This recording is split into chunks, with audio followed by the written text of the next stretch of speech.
Pagi itu, udara Jakarta terasa berat, seolah menyimpan rahasia besar yang hendak pecah di tengah keramaian ibu kota.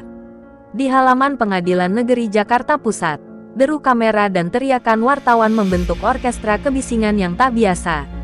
Ratusan pasang mata menunggu sosok yang kini menjadi buah bibir nasional, Subhan Palal. Dengan jas hitam berpotongan rapi dan langkah yang mantap, ia menembus kerumunan bak aktor utama dalam drama politik yang belum mencapai klimaksnya. Sorot kamera mengikuti setiap gerakannya. Beberapa wartawan berusaha menerobos barisan petugas pengamanan demi mendapatkan komentar langsung. Pak Subhan, benarkah Anda mencabut gugatan 125 triliun rupiah? Tanya salah satu reporter dengan nada tak sabar. Subhan menatapnya sebentar, tersenyum tipis, lalu melangkah lebih cepat. Dalam genggamannya, sebuah map biru tua tampak mencolok, dokumen yang kabarnya berisi proposal perdamaian yang akan mengubah arah perkara besar ini. Di ruang sidang utama, suasana tak kalah tegang. Bangku penonton dipenuhi awak media, aktivis hukum, hingga mahasiswa yang penasaran. Mereka datang bukan sekadar menonton proses perdata, melainkan menyaksikan benturan dua dunia, rakyat melawan kekuasaan. Ketika Subhan memasuki ruangan, seluruh pandangan serentak tertuju padanya. Ia tak menunduk, tak gentar, seolah ia tahu, hari ini namanya akan kembali menggema di seluruh kanal berita. Hakim mediator memandang Subhan dengan ekspresi datar, mencoba menjaga wibawa di tengah perhatian publik yang luar biasa besar. Saudara Subhan, apakah benar saudara mencabut tuntutan ganti rugi? Tanya hakim membuka sidang. Subhan mengangguk perlahan. Suara desis kecil terdengar di ruangan. Benar, Yang Mulia, saya tak lagi meminta uang itu. Saya sudah punya cukup. Kalimat itu meluncur ringan, namun dampaknya mengguncang. Beberapa pengacara di sisi tergugat saling pandang. Mereka tahu, pernyataan itu bukan tanda menyerah, melainkan strategi baru. Subhan bukan orang sembarangan. Di balik sikap tenangnya tersimpan rencana matang. Saya hanya ingin dua hal. Lanjutnya dengan nada tegas. Permintaan maaf dari Wakil Presiden Gibran Rakabuming Raka dan KPU RI kepada seluruh rakyat Indonesia, serta kesediaan mereka mundur demi menghormati hukum. Ruangan mendadak senyap. Beberapa wartawan yang hadir nyaris tak sempat menahan diri. Buru-buru mengetik cepat di ponsel mereka untuk mengirim kabar ke redaksi. Dalam sekejap, berita itu tersebar. Subhan cabut gugatan 125 rupiah triliun. Ajukan dua syarat damai mengejutkan. Reaksi publik membanjiri media sosial. Sebagian memuji keberaniannya, sebagian lain menyebutnya nekat menantang kekuasaan. Namun Subhan tetap tenang. Matanya tak lepas dari lembar proposal di hadapannya. Bagi Subhan, kasus ini bukan lagi soal nominal fantastis, melainkan tentang kehormatan publik yang menurutnya telah dikhianati. Ia mengaku tidak mencari popularitas, hanya ingin kejujuran di atas panggung kekuasaan. Pernyataannya menggema di ruang sidang, meninggalkan keheningan yang panjang. Di luar gedung, sekelompok mahasiswa membawa spanduk bertuliskan, keadilan tidak bisa dibeli, tapi bisa diperjuangkan. Sementara itu, di balik layar, rumor mulai beredar. Seorang pejabat tinggi di KPU disebut terkejut mendengar syarat perdamaian tersebut. Di pihak istana, tim komunikasi presiden enggan memberikan komentar. Namun kabarnya, Gibran sendiri memilih diam, membiarkan proses hukum berjalan tanpa intervensi. Sikap hening itu justru menambah tebal aura misteri dan ketegangan di sekitar perkara ini. Di ruang media center, para jurnalis berdebat sengit tentang motif Subhan. Ada yang menyebutnya pahlawan moral, ada pula yang menilai langkahnya sebagai strategi politik untuk mengguncang stabilitas pemerintahan. Namun di mata publik yang haus keadilan, Subhan tampil seperti simbol perlawanan, sosok yang berani menatap langsung wajah kekuasaan tanpa gentar. Ketika sidang ditutup, Subhan keluar dari ruang persidangan dengan langkah ringan. Matahari siang memantulkan cahaya ke wajahnya, membuatnya tampak tenang tapi tak tersenyum. Ia tahu, hari ini hanyalah permulaan dari badai besar yang akan datang. Di belakangnya, para wartawan masih meneriakkan pertanyaan, tapi Subhan tak menoleh. Ia hanya berkata pelan, kebenaran tak selalu menang cepat, tapi ia tak akan kalah. Kalimat itu pun menjadi kutipan utama di seluruh media sore itu.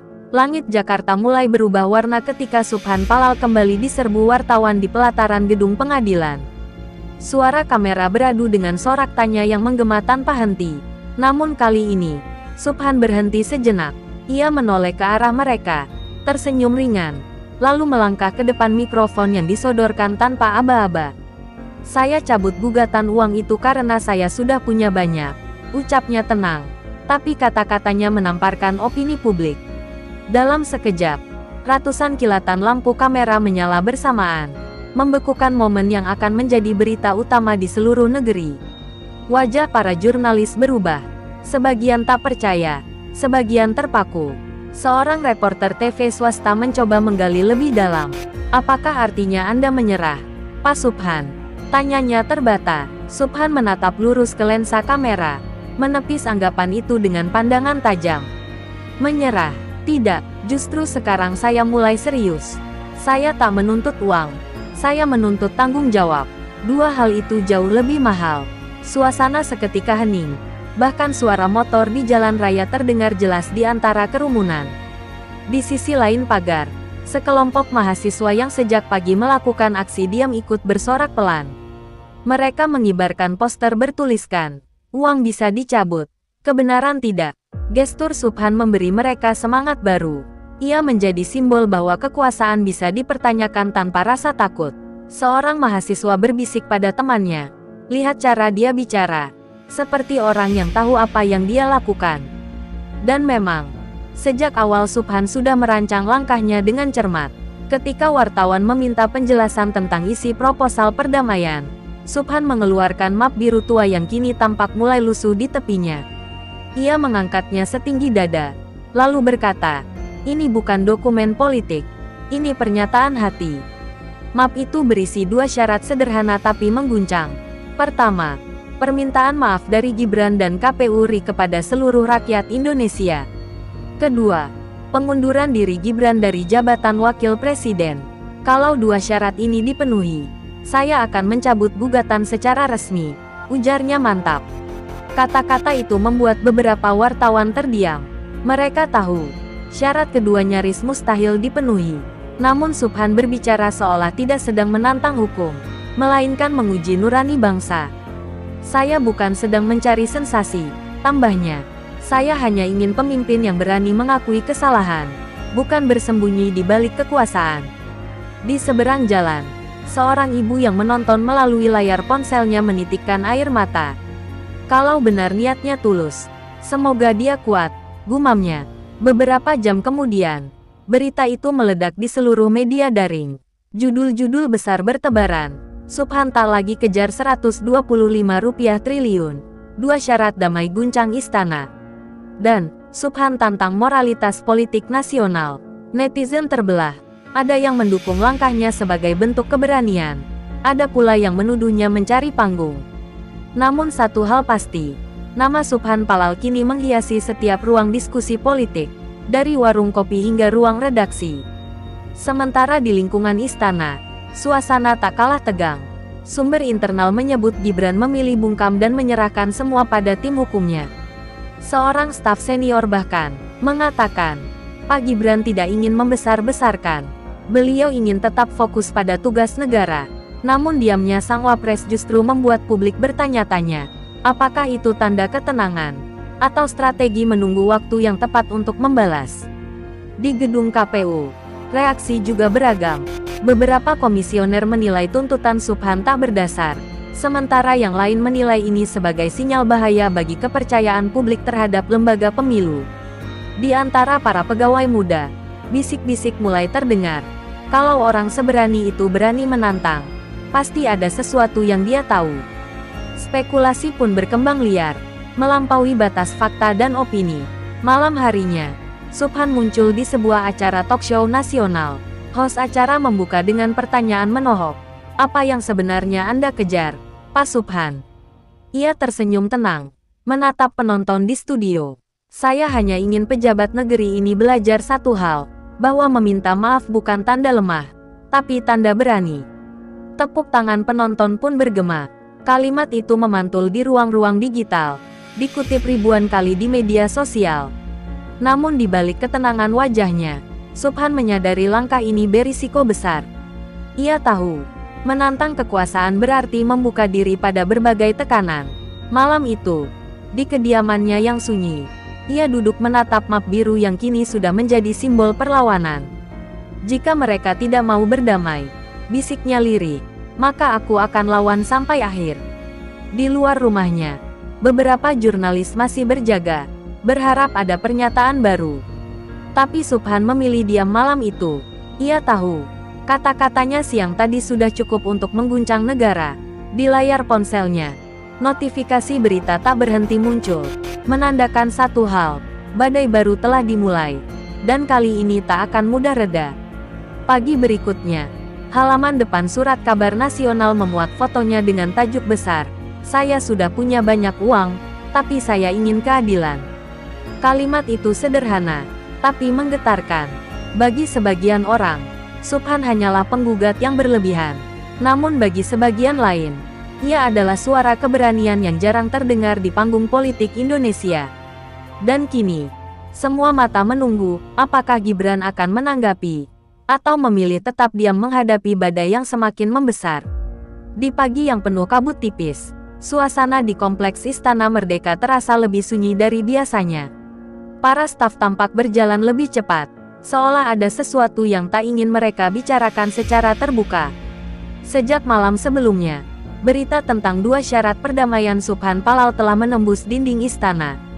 Permintaan maaf dan pengunduran diri, 2 hal yang terdengar sederhana namun mengguncang fondasi politik negeri.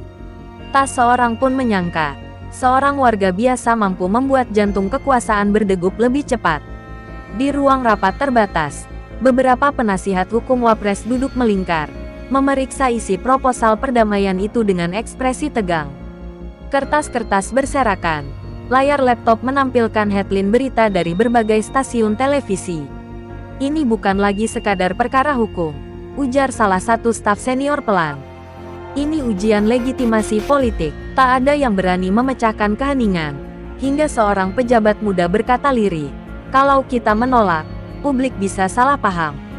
Tapi kalau diterima, dampaknya bisa jauh lebih dalam." Sementara itu, Gibran duduk tenang di ruang kerjanya. Ia menatap layar televisi yang menyiarkan ulang pernyataan Subhan. Tidak ada tanda marah di wajahnya, hanya tatapan dalam yang sulit diterjemahkan. Dia pintar memilih waktu, gumamnya pelan. Ia tahu, opini publik saat ini sedang sensitif terhadap isu moralitas pejabat. Langkah sekecil apapun bisa disalahartikan. Ia menutup televisi, lalu memandang keluar jendela, menyaksikan bendera merah putih berkibar perlahan di langit Jakarta. Di luar istana, para analis politik berebut memberikan pandangan. Ada yang menyebut Subhan sedang memainkan catur moral melawan kekuasaan, memaksa Gibran untuk bereaksi tanpa merendahkan martabat negara. Beberapa tokoh bahkan menyarankan agar pemerintah mengambil jalan kompromi dengan minta maaf tanpa mengakui kesalahan hukum. Namun bagi publik, 2 kata itu, maaf dan mundur, telah menjadi simbol keberanian yang belum tentu bisa dilakukan oleh siapapun yang duduk di kursi tinggi. Di media sosial, narasi semakin liar. Potongan video Subhan yang berkata, "Saya tak butuh uang, saya butuh kejujuran," menjadi viral. Ratusan ribu komentar membanjiri kolom unggahan. Sebagian menyebutnya pahlawan rakyat, sebagian lain menilainya provokator. Namun yang pasti, setiap kata yang diucapkannya kini memiliki daya ledak politik yang tak bisa diabaikan. Sore harinya, sebuah pertemuan mendadak digelar di KPU. Para komisioner membahas langkah terbaik untuk menghadapi proses mediasi berikutnya. "Kita harus hati-hati," ujar Ketua KPU. Kalimat permintaan maaf bisa ditafsirkan macam-macam. Di tengah perdebatan, seorang anggota muda mengajukan ide berani. "Bagaimana kalau kita minta maaf atas miskomunikasi publik, bukan karena kesalahan hukum?" Saran itu membuat ruangan terdiam.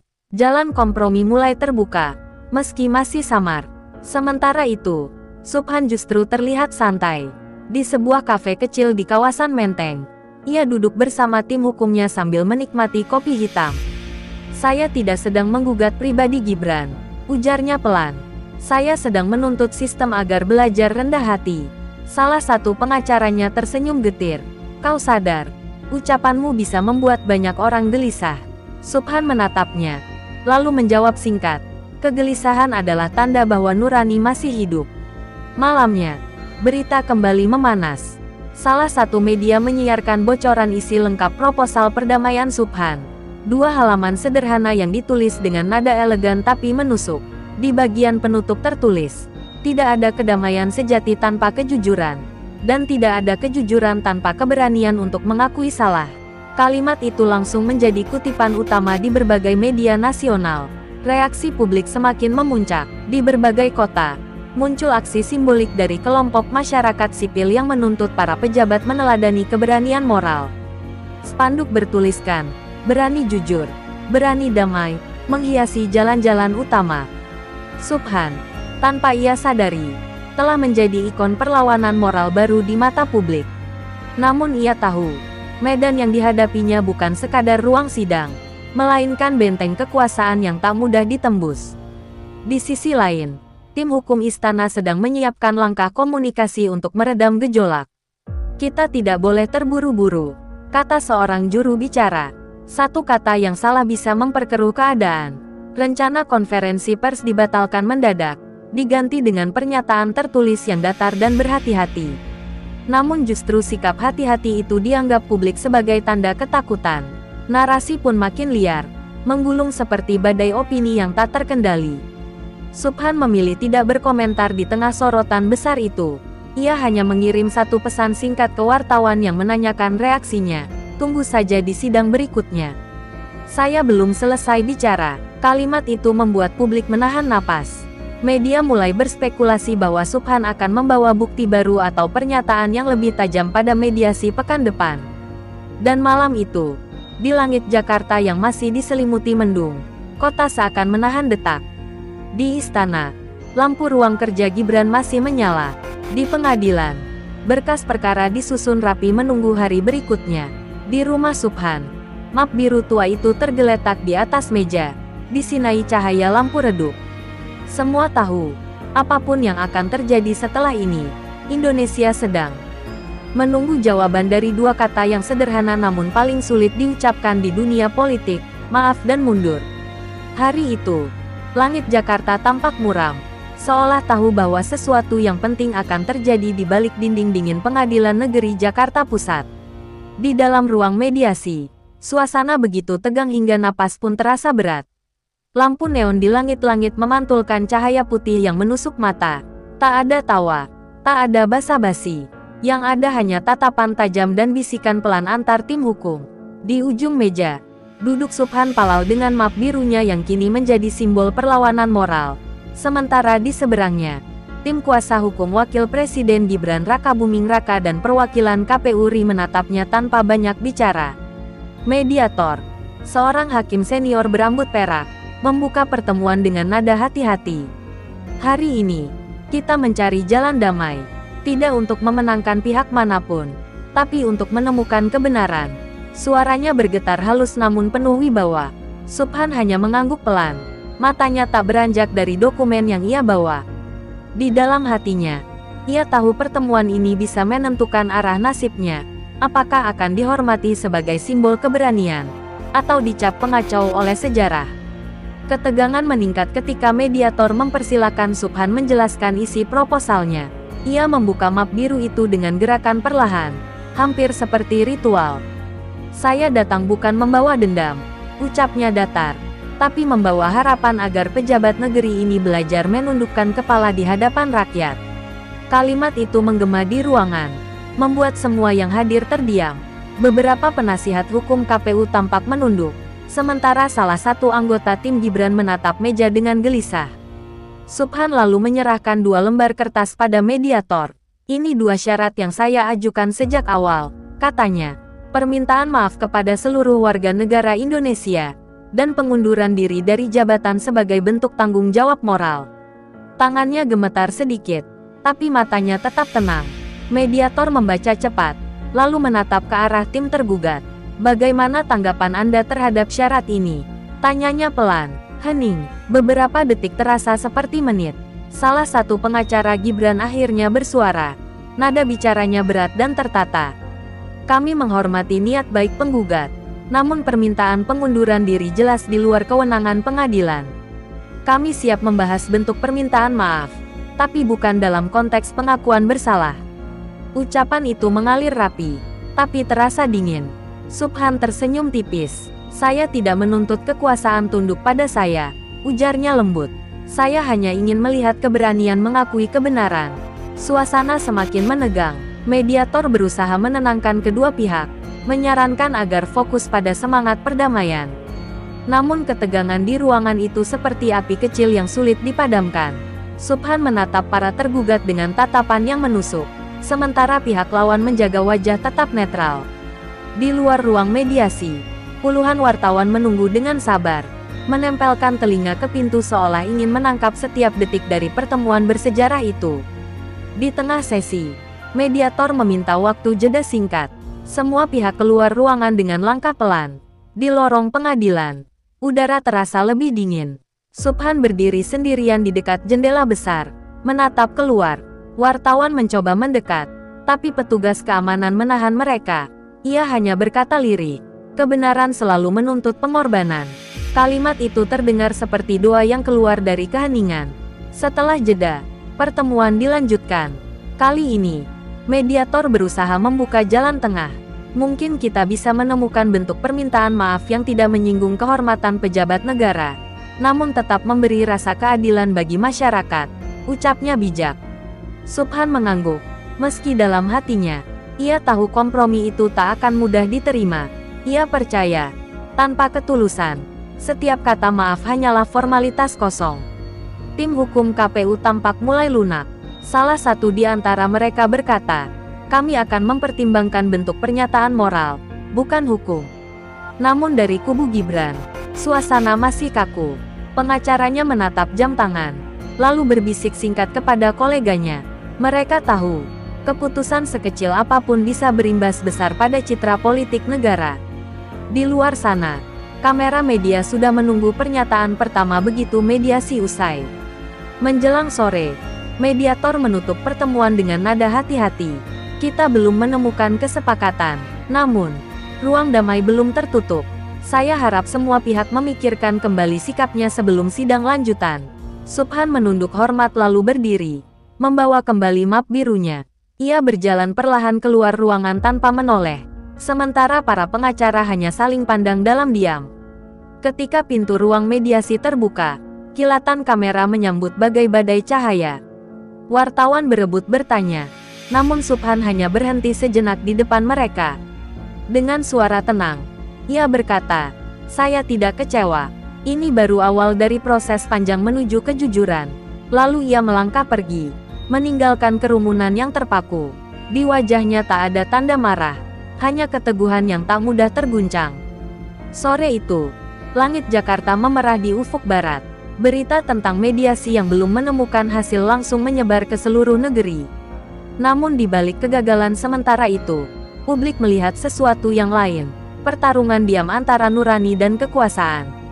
Subhan tahu, perjuangannya belum selesai. Mediasi hanyalah panggung pembuka menuju babak yang lebih besar, di mana kejujuran akan kembali diuji, bukan dengan kata-kata, tapi dengan keberanian untuk bertahan di tengah tekanan yang kian menyesakkan. Keesokan paginya, halaman depan Surat Kabar Nasional dipenuhi satu judul besar, "Mediasi Subhan Gibran Buntu, Istana dan KPU terpojok." Foto Subhan yang melangkah keluar dari ruang sidang dengan map biru di tangannya menjadi simbol baru perlawanan publik. Di sisi lain, gedung istana tampak lebih sibuk dari biasanya. Pagi yang biasanya tenang berubah menjadi hiruk-pikuk rapat mendadak dan lalu lalang staf yang membawa berkas tertutup rapi. Tak bisa disangkal, mediasi yang gagal itu mulai menimbulkan getaran politik di dalam dinding kekuasaan. Di ruang kerja Wakil Presiden, suasana jauh dari tenang. Gibran duduk menatap layar televisi yang menayangkan ulang potongan video Subhan saat berkata, "Saya hanya ingin keberanian mengakui kebenaran." Kalimat itu terngiang seperti gema di telinganya. Ia menatap meja kerja yang dipenuhi surat dan laporan, tapi pikirannya melayang ke arah ruang sidang kemarin. Tak lama kemudian, Salah satu penasihat hukumnya masuk dengan langkah tergesa. Situasi ini sudah melebar, Pak. Opini publik mulai terbentuk dan kita tidak bisa diam terlalu lama. Gibran menatapnya tanpa ekspresi. Apa saranmu? Tanyanya pelan. Penasihat itu menarik napas panjang. Kita bisa keluarkan pernyataan publik yang menegaskan bahwa Bapak menghormati proses hukum, tanpa menyinggung substansi syarat damai. Kalau kita menanggapi langsung, itu bisa dianggap tanda panik. Jawaban itu terdengar logis. Tapi Gibran tahu, diam terlalu lama pun bisa berakibat fatal. Ia hanya mengangguk, menyandarkan punggung di kursi, dan menatap langit-langit ruangannya yang sunyi. Sementara itu, di gedung KPU, tekanan datang dari arah yang berbeda. Beberapa anggota komisioner mulai merasa khawatir reputasi lembaga mereka tercoreng. Ini bukan lagi soal kasus pribadi, ujar salah satu komisioner muda. Orang-orang di luar sana mulai menganggap KPU tidak transparan. Ketua KPU hanya menggeleng, mencoba menenangkan suasana. Kita tetap fokus pada hukum, bukan opini, katanya singkat. Namun, di dalam hatinya, ia tahu badai opini publik seringkali lebih berbahaya dari gugatan hukum itu sendiri. Media sosial kembali riuh. Tagar-tagar map biru dan tagar berani jujur berani damai menjadi trending di berbagai platform. Ribuan pengguna menulis komentar pedas terhadap pemerintah. Beberapa tokoh publik bahkan ikut menyinggung soal krisis etika dalam kepemimpinan. Namun di tengah kegaduhan itu, ada pula suara yang meminta agar publik berhati-hati menilai. Jangan biarkan moralitas dijadikan alat politik, tulis seorang pengamat di kolom editorial pagi itu. Sore hari, sebuah pertemuan tertutup diadakan di istana. Sejumlah tokoh senior partai hadir, membicarakan cara terbaik mengendalikan situasi. Seorang politisi berpengalaman berbicara dengan nada berat. Ini bukan perkara hukum biasa. Ini permainan citra. Kalau salah langkah, kita akan kehilangan kepercayaan publik. Gibran yang sejak tadi diam, akhirnya berkata perlahan, "Saya tidak ingin menanggapi dengan kemarahan. Tapi saya juga tidak akan membiarkan nama baik saya dijadikan panggung." Kalimat itu menegaskan satu hal, ia sedang menahan badai dalam diam. Di luar ruangan rapat, wartawan yang menunggu sejak pagi mulai gelisah. Mereka mencatat setiap mobil yang keluar masuk kompleks istana. Kabar angin mulai beredar bahwa Gibran akan memberikan pernyataan resmi dalam waktu dekat. Spekulasi bermunculan di setiap stasiun berita malam itu. Sebagian memprediksi permintaan maaf simbolik akan dikeluarkan untuk meredakan situasi. Sebagian lain menduga Gibran akan melawan secara terbuka. Di kubu KPU, langkah lebih taktis mulai diambil. Sebuah tim komunikasi dibentuk untuk menyusun pernyataan resmi yang menegaskan bahwa KPU tidak terlibat dalam pelanggaran apapun terkait gugatan pendidikan Gibran. Kita tak bisa diam, masyarakat menunggu kejelasan, ujar salah satu anggota tim komunikasi. Namun, setiap kata dalam draft pernyataan itu diperiksa berulang kali. Tak boleh ada kalimat yang bisa diartikan sebagai pengakuan bersalah. Sementara itu, Subhan tetap memilih tenang. Di kediamannya yang sederhana, ia menolak semua tawaran wawancara dari media besar. "Saya sudah bicara cukup," katanya singkat kepada asistennya. Ia menghabiskan sore dengan membaca ulang berkas mediasi dan mencatat poin penting yang akan ia bawa ke persidangan berikutnya. "Mereka bisa bersembunyi di balik kata-kata politik," ujarnya pelan. "Tapi kebenaran tidak bisa disembunyikan selamanya."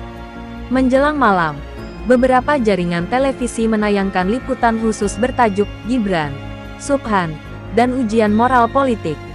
Narasumber yang diundang berbicara dengan nada beragam. Ada yang membela, ada yang menyindir, ada pula yang netral namun tajam.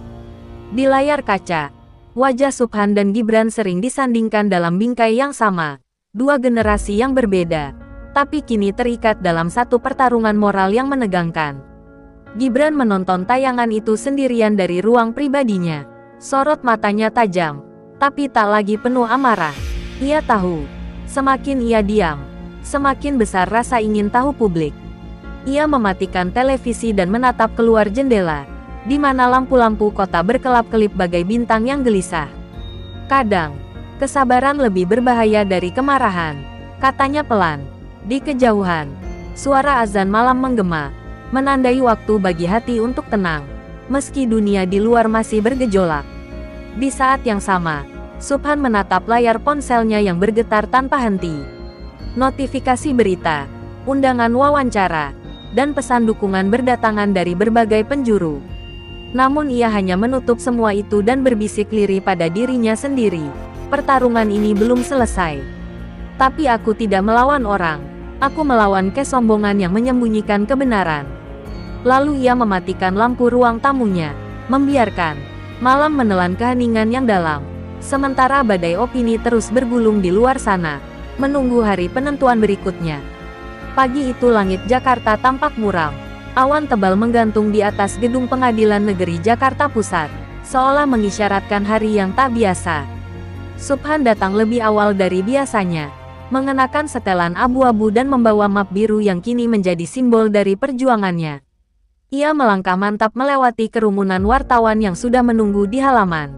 Mikrofon diarahkan ke wajahnya. Namun ia hanya berkata singkat, "Hari ini bukan tentang uang atau kekuasaan, tapi tentang prinsip."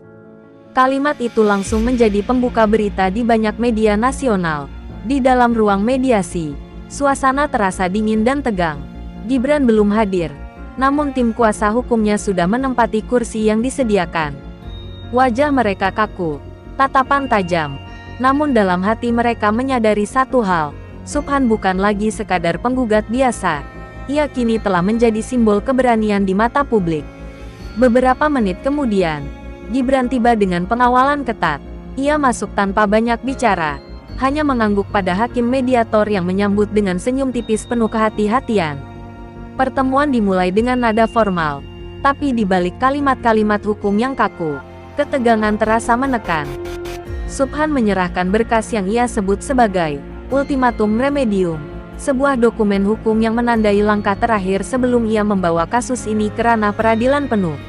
"Ini bukan ancaman," ujarnya dengan suara tenang namun menusuk. "Ini bentuk terakhir dari kesabaran seorang warga negara terhadap sistem yang menutup mata." Mediator membaca berkas itu perlahan, sementara ruangan hening. Di balik meja panjang, Gibran duduk tegak dengan kedua tangan terkunci di atas meja. Tatapannya tak bergeming, tapi ekspresi wajahnya jelas berubah. Ia sadar, langkah Subhan kini bukan sekadar gugatan pribadi. Ini sudah menjadi ujian moral yang menyeret nama baik negara dan dirinya sebagai pejabat publik. Sementara kamera media yang menunggu di luar mencium aroma konfrontasi besar yang akan segera meledak. Setelah membaca seluruh isi dokumen, mediator menatap kedua pihak. "Apakah masih ada ruang untuk perdamaian?" tanyanya pelan. Subhan tersenyum tipis. "Perdamaian selalu mungkin, asal ada kejujuran." Kalimat itu meluncur seperti anak panah. Gibran tidak langsung menjawab, hanya menunduk sesaat, lalu menatap lurus ke arah Subhan. "Saya menghormati proses hukum," ucapnya datar. Tapi Subhan menimpali dengan tenang. Menghormati hukum tanpa menghormati kebenaran, sama saja dengan berpura-pura adil. Ruangan mendadak senyap, bahkan bunyi pendingin ruangan terdengar jelas. Mediator memutuskan untuk menunda pertemuan dan meminta kedua pihak menyiapkan tanggapan tertulis. Namun, keputusan itu tidak mampu meredam ketegangan. Begitu keluar dari ruang mediasi, wartawan langsung menyerbu. "Apakah Anda yakin Gibran akan meminta maaf?" tanya salah satu reporter. Subhan hanya menatap kamera dan berkata, "Saya yakin, kebenaran akan memaksa siapapun berlutut, cepat atau lambat." Sore hari, pernyataan itu menjadi viral. Tayangan televisi menyorot wajah Gibran yang tetap tenang meski dikepung isu moral. Di balik layar, tim komunikasinya bekerja keras menyusun narasi baru, menampilkan Gibran sebagai sosok yang tetap fokus bekerja untuk rakyat meski diterpa fitnah. Namun publik tidak mudah dibujuk. Setiap kali Gibran tampil di depan umum, komentar bernada sinis menghiasi lini massa. Bagi sebagian orang, diamnya Gibran dianggap kesombongan. Bagi yang lain, itu tanda keteguhan. Malamnya, Subhan kembali ke rumahnya dan duduk di meja kecil tempat ia biasa menulis. Di atas kertas putih, ia menulis satu kalimat pendek, "Keadilan tidak bisa dinegosiasikan." Ia tahu, langkah selanjutnya akan membawa konsekuensi besar. Jika Gibran tetap tak bergeming, ia akan mendaftarkan gugatan lanjutan yang dapat menyeret nama besar kepusaran hukum. Tapi ia tidak gentar. Kalau bukan sekarang, kapan lagi? Gumamnya dalam hati. Sementara itu, di istana, suasana lebih gelap dari malam itu sendiri. Beberapa penasihat politik mendesak agar Gibran mengambil langkah kompromi. Satu permintaan maaf simbolik bisa menenangkan publik, kata salah satu dari mereka. Namun Gibran menolak. Kalau saya minta maaf, itu akan dianggap pengakuan bersalah. Saya tak bisa menyerahkan integritas hanya demi citra. Kalimat itu membuat ruangan hening. Semua sadar, keputusan ini akan membawa arah baru, entah menuju kejernihan atau kehancuran. Hari-hari berikutnya menjadi badai informasi. Setiap media memutar ulang pertanyaan-pertanyaan Subhan dan Gibran dengan narasi yang kontras. Talkshow politik malam hari menjadi ajang debat terbuka tentang moralitas kekuasaan.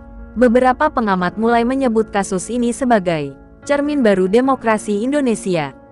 Tapi di balik semua opini itu, rakyat hanya menunggu satu hal, kebenaran yang jujur, bukan versi yang dikemas dengan kata-kata manis. Menjelang akhir pekan, pengadilan mengumumkan jadwal sidang lanjutan untuk mendengarkan tanggapan resmi dari para tergugat. Jakarta kembali bersiap untuk babak baru. Kamera-kamera televisi, poster-poster, dan barisan wartawan sudah memenuhi area pengadilan. Subhan berdiri di depan pintu rumahnya, menatap langit yang mulai cerah setelah hujan semalam. Perjuangan tak selalu dimenangkan di ruang sidang, katanya lirik, kadang dimenangkan di hati rakyat. Dan di ruang istana yang sunyi, Gibran menatap foto keluarganya di atas meja. Ia menutup matanya sejenak, menarik napas panjang, dan berbisik dalam hati, kalau ini jalan yang harus ditempuh, aku akan hadapi. Di luar, lonceng gereja berdentang, bersahutan dengan azan maghrib yang menggema dari kejauhan.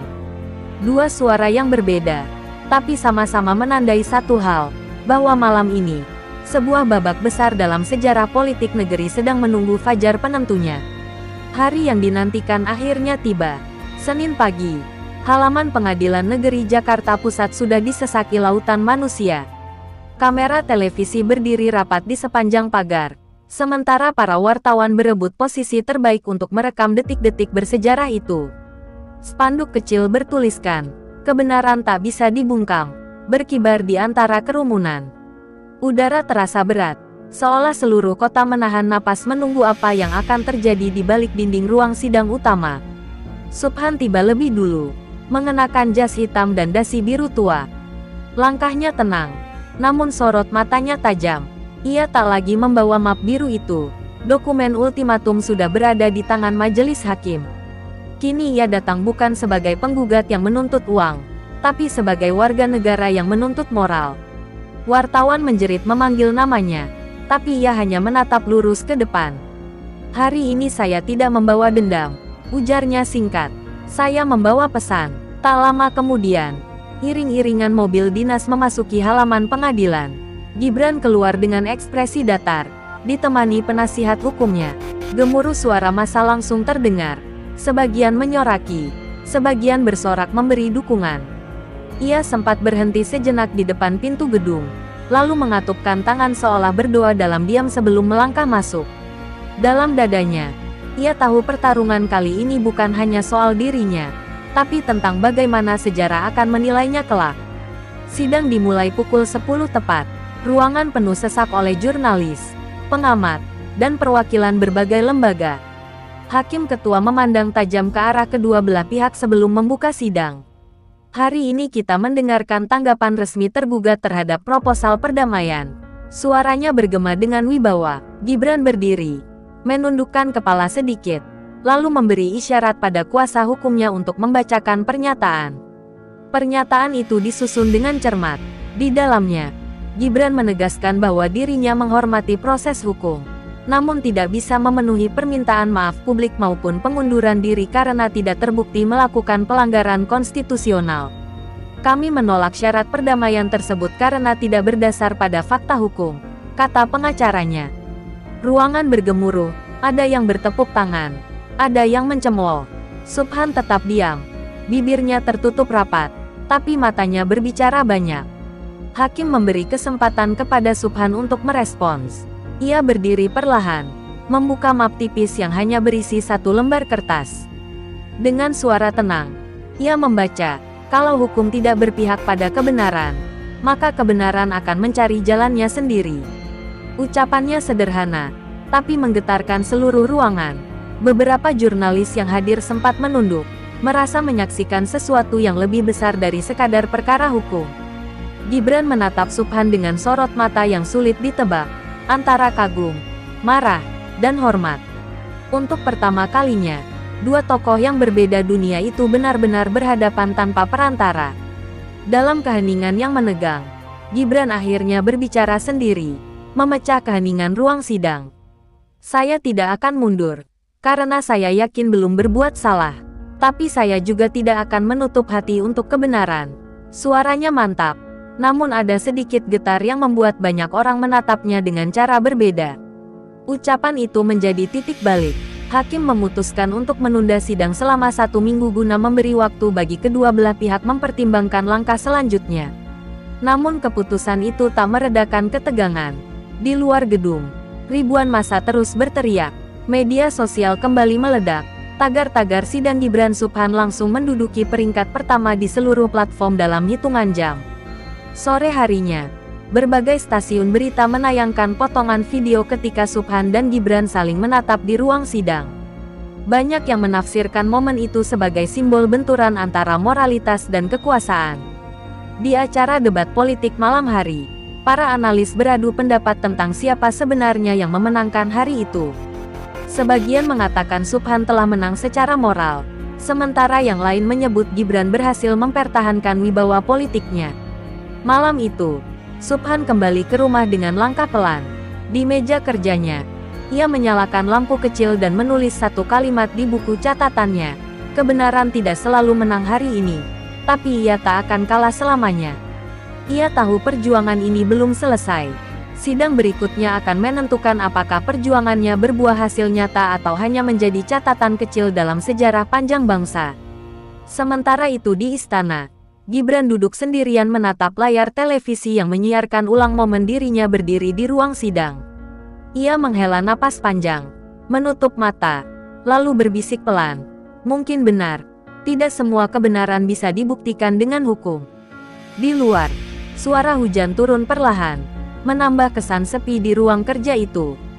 Dalam diam, ia mulai memahami bahwa pertempuran terbesar bukan antara dirinya dan Subhan, melainkan antara nurani dan gengsi. Jakarta malam itu tak pernah terasa sedingin ini. Di balik gemerlap lampu kota, dua hati sedang berjuang di jalan masing-masing. Satu ingin keadilan ditegakkan tanpa kompromi, satu lagi berusaha menjaga kehormatan tanpa kehilangan diri. Dan entah siapa yang akan menang. Tapi satu hal pasti, sejarah sedang menulis babak baru tentang makna keberanian di tengah kekuasaan.